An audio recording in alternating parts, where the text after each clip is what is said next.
আওয়ামী লীগের রাজনীতি, আমাদের বাংলাদেশ ছাত্রলীগের রাজনীতি, এটি বাংলাদেশের গণমানুষ এবং দলের নেতাকর্মীরা তারাই নির্ধারণ করে যাচ্ছে। এবং প্রত্যাবর্তনের গল্প একটা হচ্ছে যে আওয়ামী লীগের নেতাকর্মীরা সংগ্রাম মুখর অবস্থাতেই রয়েছে। প্রত্যাবর্তন এই অর্থে যে আমাদের যে গণতান্ত্রিক বিজয়ের প্রত্যাশা আমরা করছি সেটিকে কেন্দ্র করে বলা।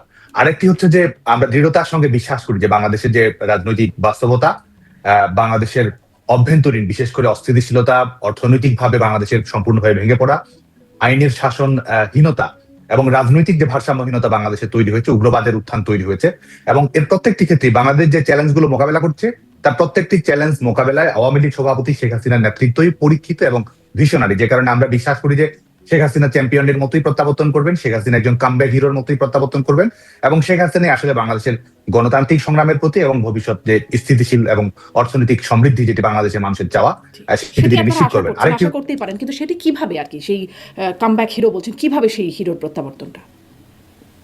একটি হচ্ছে যে আমাদের যে সংগ্রামটি রয়েছে, চলমান সংগ্রামের ধারাবাহিকতা, এবং যেটিকে আমরা সবচেয়ে গুরুত্বপূর্ণ মনে করছি সেটি হচ্ছে যে বাংলাদেশে একটা নিরপেক্ষ সরকারের অধীনে সকল দলের অংশগ্রহণে নির্বাচন অনুষ্ঠিত হওয়া। এটিকে আমরা মনে করি যে এটি শুধুমাত্র আওয়ামী লীগের রোডম্যাপ নয়, এটি বাংলাদেশের ডেমোক্রেটিক ট্রানজিশনের রোডম্যাপ। যে কারণে যেই প্রহসনের নির্বাচন যদি বাংলাদেশে অনুষ্ঠিত হয় তাহলে আমরা মনে করি যে বাংলাদেশে কোনো বৈধ কর্তৃপক্ষ প্রতিষ্ঠিত হচ্ছে, বাংলাদেশের জনগণের কোনো প্রতিনিধি তৈরি হচ্ছে সেটি মনে করার কোনো কারণ নেই। এবং এই সরকারের মেয়াদ আসলে তারা নিজেরা ঠিক করবে না। যে কারণে আমরা মনে করি যে আমাদের যে সাংগঠনিক যে সক্রিয়তা আওয়ামী লীগের হচ্ছে আসলে, কারণ এটি যেহেতু কোনো অন্তর্ভুক্তিমূলক এবং জনপ্রতিনিধিত্বমূলক ইলেকশনের মাধ্যমে সেই ফলাফলটি আসছে না। যে কারণে আমরা মনে করি যে আমাদের লড়াইটি তো আসলে একই, গণতন্ত্রের লড়াই।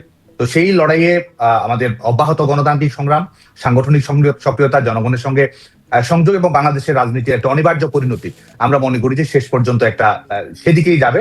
এবং সেই পরিস্থিতির মাধ্যমেই দেশের অভ্যন্তরে গণতান্ত্রিক আন্দোলন, সাধারণ মানুষের সমর্থন, এবং সেটির প্রেক্ষিতে বাংলাদেশের যে বাংলাদেশের গণতন্ত্রের জন্য, বাংলাদেশের মানবাধিকার প্রতিষ্ঠিত করার জন্য এবং একই সঙ্গে উগ্রবাদ ঠেকানোর ব্যাপারে আমাদের শুধুমাত্র দেশীয় জনমত নয়, আমরা বিশ্বাস করি যে একটা পর্যায়ে আন্তর্জাতিক জনমত গুরুত্বপূর্ণ ভূমিকা রাখবে। অনেকগুলো প্রসঙ্গ আপনার কাছ থেকে আসলো, আমি একে একে আসি। আপনি বলছেন যে অবৈধ ক্ষমতার নবায়নের এই নির্বাচনটা, সেটাকে বলছেন যে যদি তাই হয়, আপনারা তো কয়েকবার এটা করতে পারলেন, তো এই সরকার এই অংশগ্রহণমূলক নির্বাচন না করে মানে সেই অর্থে নবায়ন করতে পারবে না কেন? একবার কেন পারবেন আপনারা এতবার পারলে?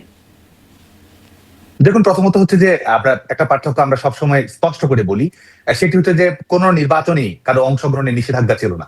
বিএনপি সহ অন্যান্য রাজনৈতিক দলগুলো কিন্তু সবসময় নির্বাচনের অংশগ্রহণের সিদ্ধান্তটি সবসময় তাদের জন্য উন্মুক্ত ছিল, আইনগত রাজনৈতিক কোন ধরনের বিধিনিষেধ ছিল না। আজকে কিন্তু বাংলাদেশে আওয়ামী লীগকে আপনি আইনগত নিষেধাজ্ঞার মধ্য দিয়ে নিয়ে আসছেন, এটি একটি। আরেকটি হচ্ছে যে আমাদের বাংলাদেশের যে বিদ্যমান রাজনৈতিক বাস্তবতা, যেই রাজনৈতিক বাস্তবতা আসলে আমরা বিশ্বাস করি যে একটা অন্তর্ভুক্তিমূলক নির্বাচনের মাধ্যমে সেটার সমাধান করতে হবে। বাংলাদেশের মানুষের চাওয়া যদি দেখেন, বাংলাদেশের মানুষ একটা ভারসাম্যমূলক রাজনীতি চায়। মানুষের একটি হচ্ছে যে আপনি আওয়ামী লীগের বিরুদ্ধেও তো আপনার ভোট দেওয়ার অধিকার আছে। তো আজকে অবস্থাটা তো এমন দাঁড়িয়েছে যে আপনার আওয়ামী লীগের বিরুদ্ধে জনগণ ভোট দিবে, সেই অধিকারটিও কিন্তু বাংলাদেশের জনগণের কাছ থেকে কেড়ে নেওয়া হয়েছে। যে কারণে আমাদের ভবিষ্যৎমুখী হতে হবে, এবং আমরা যদি টেকসই সমাধান চাই তাহলে সেটির মাধ্যমে আসলে সমাধানটা সুনিশ্চিত করতে হবে। সাতাম, দুটি বিষয়ে, একটা হচ্ছে আপনি বলছেন ভারসাম্যমূলক রাজনীতি চায় বাংলাদেশের মানুষ, সেটা কি এই এখন চাওয়া শুরু করলো? মানে আপনারা যখন ছিলেন তখন চাইতো না, এক। এবং আপনি বলছেন পার্থক্য যে এই নির্বাচনের সাথে আপনাদের সময় নির্বাচনের পার্থক্য হচ্ছে আপনারা কোনো দলকে, মানে আওয়ামী লীগ কোনো দলকে নিষিদ্ধ করে নাই সেই সময়, কিন্তু আপনি আমার জানা মতে আইনের ছাত্র। ডি ফ্যাক্টো আর ডি জুর বলে একটা ব্যাপার আছে, আইনগতভাবে নিষিদ্ধ করেন নাই, কিন্তু মানে কার্যত বস্তুত তারা আসলে নির্বাচন করেও খুব লাভ ছিল না। ফ্যাক্টটা এরকমই ছিল, যদি 18 নির্বাচনের কথা আপনার নিশ্চয়ই বারবার রেফারেন্স আসছে, আন্তর্জাতিক গণমাধ্যমগুলোতেও এই বিষয়গুলো উঠে আসছে, এখনো আসছে। তো একই তো ব্যাপার না, তারা আইনগতভাবে না করলেও কার্যত কোনো লাভ হবে না, নির্বাচন করেন নির্বাচন কিন্তু লাভ হবে না, ব্যাপারটা তো এরকমই না। প্রথম কথা হচ্ছে যে সমস্যাটি যদি এটি হয়ে থাকে যে অন্তর্ভুক্তিমূলক ইলেকশন না হওয়াটা বাংলাদেশের একটা সমস্যা, কিংবা ক্ষমতার পরিবর্তন যেটি সাংবিধানিক প্রক্রিয়ার মাধ্যমে সত্যিকারের স্বচ্ছ নির্বাচনের মাধ্যমে হওয়া উচিত, এটি যদি সমস্যা হয়ে থাকে এবং এ ব্যাপারে যদি জাতীয় মতৈক্য তৈরি হয়, তাহলে সমাধান এটি নয় যে আপনি একটি একতরফা ইলেকশনের দিকে যাবেন। সমাধানটি হচ্ছে যে অন্তর্ভুক্তিমূলক অন্তর্ভুক্তিমূলক রাজনীতির ব্যবস্থা করারই হচ্ছে সবচেয়ে জরুরি সমাধান। তার মানে কিন্তু আপনি সমস্যাটাকে পাশ কাটিয়ে সমস্যাটা আর বাড়াচ্ছেন না। তার মানে আপনি যে রাজনীতিটা করছেন এটা কিন্তু বাংলাদেশের মানুষের নয়, বরং আপনার যে দলীয় স্বার্থান্ধ রাজনীতি আছে সেটাকে যেন আপনি সামনের দিকে টেনে নিয়ে যেতে পারেন, সেই লক্ষ্যেই কিন্তু আপনি আপনার রাজনীতিকে এগিয়ে যাওয়ার চেষ্টা করছেন। এটি সবচেয়ে বড় সুস্পষ্ট পার্থক্য বলে মনে করি। আরেকটি হচ্ছে যে এই নির্বাচনগুলো নিয়ে প্রশ্ন আছে, নির্বাচনগুলোতে কিন্তু বিএনপি অংশগ্রহণও করেছে, এবং বিএনপির এই 2018 সালের নির্বাচনে অংশগ্রহণ করা সেটির একটা দুপুরবেলা তাদের প্রত্যাশাও ছিল যে নির্বাচনে ভালো ফলাফল হবে, এই বাস্তবতাগুলো কিন্তু আছে। এবং আমরা মনে করি যে এই সব বাস্তবতা এবং বাংলাদেশের এই 2024 সালের 5 আগস্ট পরবর্তী যে বাস্তবতা, সেখানে যে ধরনের ফ্যাসিবাদী রাজনৈতিক ব্যবস্থা রাষ্ট্রীয়ভাবে আইনগতভাবে রাষ্ট্রীয় প্রতিষ্ঠানের মাধ্যমে একটি দলকে দমনপীড়ন নির্যাতন নিষ্পেষণের মাধ্যমে এবং জনগণের কণ্ঠরুদ্ধ করার মধ্য দিয়ে যে পরিস্থিতির দিকে যাচ্ছে, সেটি আমরা মনে করি যে গণতন্ত্রের যদি আপনি কোনো প্যারামিটার দেখেন তাহলে আসলে অতীতের সমস্ত রেকর্ডই আসলে বর্তমান ব্যবস্থাটি ভেঙে ফেলেছে। আর আমরা যদি স্থিতিশীলতা চাই, আমরা নির্বাচন না হওয়াটাই যদি সমস্যা হয়ে থাকে তাহলে সেই সমস্যার দিকে মানে সমাধানের দিকে যাওয়া হচ্ছে না আপনার ভাষ্যমতে, সেটি আপনি বলছিলেন। মানে আপনারা কি তাহলে ওই জায়গাটা অ্যাকনলেজ করে আগাতে চাইবেন যে আসলে আপনারা অন্তর্ভুক্তিমূলক নির্বাচনটা না করার কারণে ভারসাম্যটা নষ্ট হয়েছে এবং ভারসাম্য আনার জন্য এখন অন্তর্ভুক্তিমূলক নির্বাচনটা প্রয়োজন? আপনারা কি এতটুকু অ্যাকনলেজ করে সামনের দাবিটা করেন? দেখুন, একটি রাজনৈতিক দল তো যে তার গণতান্ত্রিক মূল্যবোধ, রাষ্ট্র ক্ষমতায় তার পারফরমেন্স কিংবা এটি তো একটি সার্বিক দৃষ্টিভঙ্গি থেকে দেখে, এবং একটা রাজনৈতিক দলের অবশ্যই নিজস্ব উপলব্ধি থাকে। এবং একই সঙ্গে শুধুমাত্র কোনো পপুলিস্ট মূল্যায়নের দ্বারা প্রভাবিত হওয়া সেটিও কিন্তু একমাত্র কাজ নয়, বরং আমরা মনে করি যে অতীতের এবং ভবিষ্যতের সমন্বয়ের মাধ্যমে কিন্তু আমাদেরকে রাজনৈতিক সিদ্ধান্ত গ্রহণ করতে হবে। সে কারণে আমাদের একটা নিজস্ব বিবেচনাবোধ মূল্যায়ন তো অবশ্যই আছে, কিন্তু একই সঙ্গে আমি এটি পরিষ্কারভাবে বলতে চাই যে আওয়ামী লীগ রাজনৈতিক দল হিসেবে এবং আওয়ামী লীগ সরকার হিসেবে তারা আমাদের গণতন্ত্রকে টেকসই করা, প্রাতিষ্ঠানিকীকরণ করা এবং রাজনৈতিক দলগুলো যেন নির্বাচনে অংশগ্রহণ করে সে ব্যাপারে আন্তরিকতার পরিচয় দিয়েছে। এবং গণতন্ত্রকে যদি আপনি সাকসেসফুল করতে চান, সেটির দায় সরকারের যেমন আছে, অন্যান্য রাজনৈতিক দলগুলোর আছে। এখন দায়িত্বের লঙ্ঘনটি পরিচিতি কে ঘটিয়েছে, কে এই ক্ষেত্রটি তৈরি করেছে, জনগণের কাছে কিন্তু এই প্রশ্নের উত্তর মানুষকে দিতে হবে। এবং সেই পরিপ্রেক্ষিতে আমি মনে করি যে আওয়ামী লীগের গণতন্ত্রের ট্র্যাক রেকর্ড এটি আশা জাগানিয়া, এবং তাদের যে প্রমিসটা রয়েছে এটাও আমি মনে করি যে আমাদের রাজনীতির একটা বাড়তি উপাদান। জি, এই যে মানে সেই প্রশ্নটাই যে আপনারা আসলে ওই সমস্যাটা চিহ্নিত করতে পারছেন কিনা বা ওই জায়গাটা অ্যাকনোলেজ করছেন কিনা, আপনি আপনার মতো একটা ব্যাখ্যা দিলেন। এই বিষয়ে আসলে খুব স্পষ্ট করে কেউ ভুল স্বীকার করার যে জায়গাটা বা 5ই আগস্টের আগে যে ঘটনা সেটির ব্যাপারে খুব স্পষ্ট করে অনুশোচনা বা অনুতপ্ত হবার জায়গাটা, সেটি খুব একটা আপনাদের মধ্যে নেই, সেটি গার্ডিয়ান বলছে যে খুব অল্প কিছু মানুষই ভুল স্বীকার করেন। তার মধ্যে রেফার করছেন তানভীর শাকিল জয়, তিনিও সাবেক এমপি আওয়ামী লীগের, তাকে রেফার করছেন যে তিনি স্বীকার করছেন যে আমরা অথরিটেরিয়ান বা স্বৈরাচারী বা কর্তৃত্ববাদী হয়েছিলাম।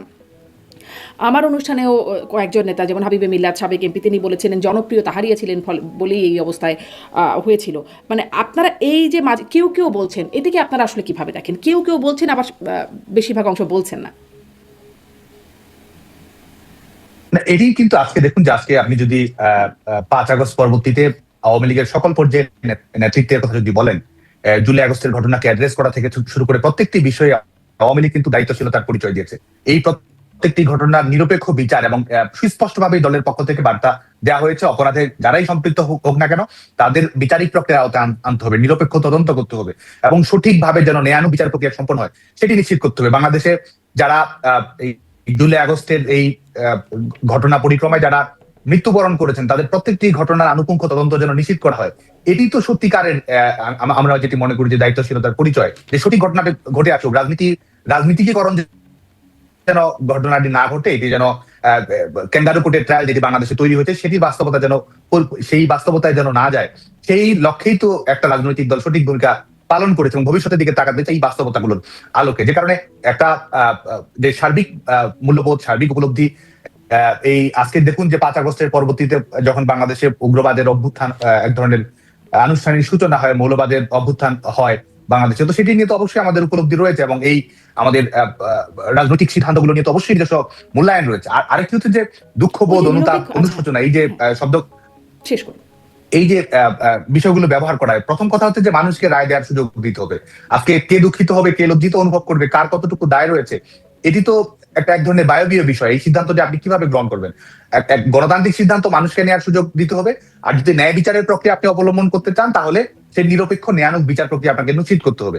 তো এই দায় তো যারা পালন করছে না তাদেরই তো আমি মনে করি যে তাদেরই আসলে নিজেকে প্রশ্ন করা উচিত যে তারা সঠিক কাজটি করছে কিনা।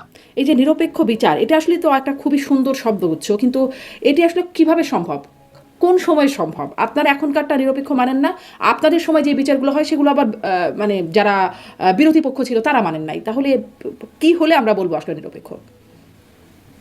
দেখুন, এখানে তো সুস্পষ্ট ভাবেই মনে করার আপনি যখন দেখবেন যে আপনাকে ইন্ডেমনিটি দেওয়া হচ্ছে, আপনি ন্যায় বিচারের কথা বলছেন, তা আপনি ইন্ডেমনিটি কেন দেবেন? আপনি সুনির্দিষ্ট একটি গোষ্ঠীকে, একটা রাজনৈতিক দলের সঙ্গে যারা সম্পৃক্ত, কিংবা একটা তাদের ভাষায় একটা রাজনৈতিক গতিপথ তারা নির্ধারণ করতে চেয়েছে, এবং তারা এক ধরনের কনফেশন দিয়েছে, স্বীকারোক্তি দিয়েছে, তারা পুলিশ হত্যা, থানা লুট, এই সরকারি অবকাঠামোতে আক্রমণ, এই কাজগুলো করছে। আপনি যখন ইন্ডেমনিটি দিচ্ছেন, তখন তো আপনি ন্যায় বিচারের কোনো ধারণা আপনি রাষ্ট্র হিসেবে রাখছেন না। আপনি এটি তো আজকে শুধুমাত্র আমাদের ধারণা, এটি তো ফ্যাক্ট যে এই দখলদার সরকার তারা এক ধরনের ইন্ডেমনিটি দিয়েছে। তারা যদি ন্যায় বিচারে বিশ্বাস করে তো হোক, সমস্ত কিছু একটা ন্যায় বিচারের প্রক্রিয়ার মধ্য দিয়ে হোক।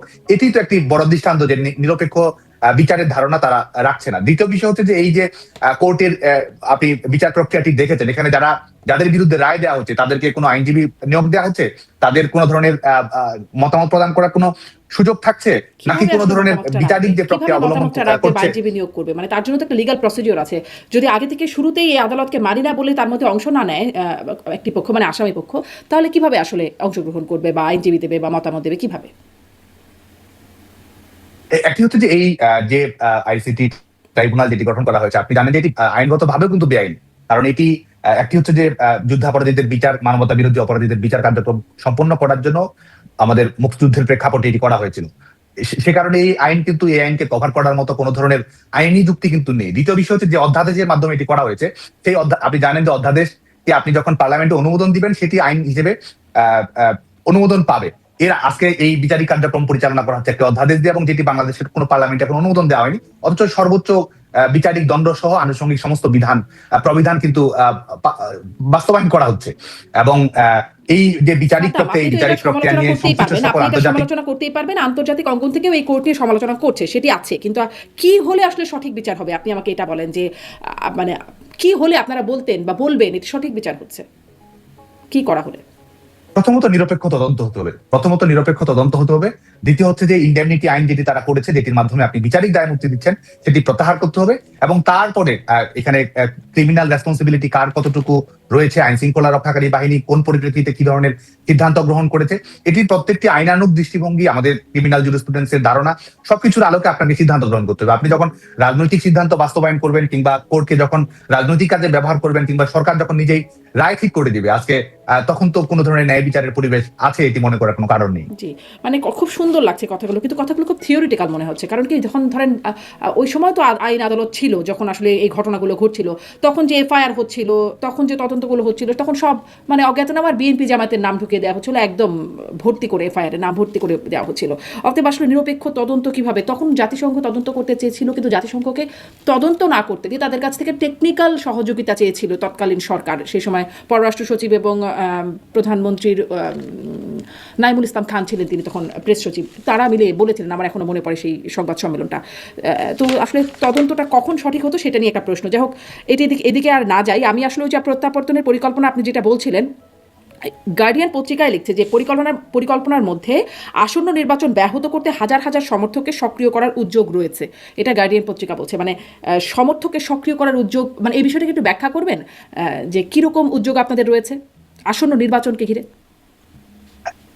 স্পষ্ট করে বলছি যে এটি চলমান যে অবৈধ ক্ষমতা, সেই অবৈধ ক্ষমতাকে আরো নতুন করে সামনে নিয়ে আসা, কিংবা যারা অবৈধভাবে ক্ষমতা দখল করে আছে তাদের মধ্যে মিউজিক্যাল চেয়ারের পরিবর্তন করার মতো বিষয়।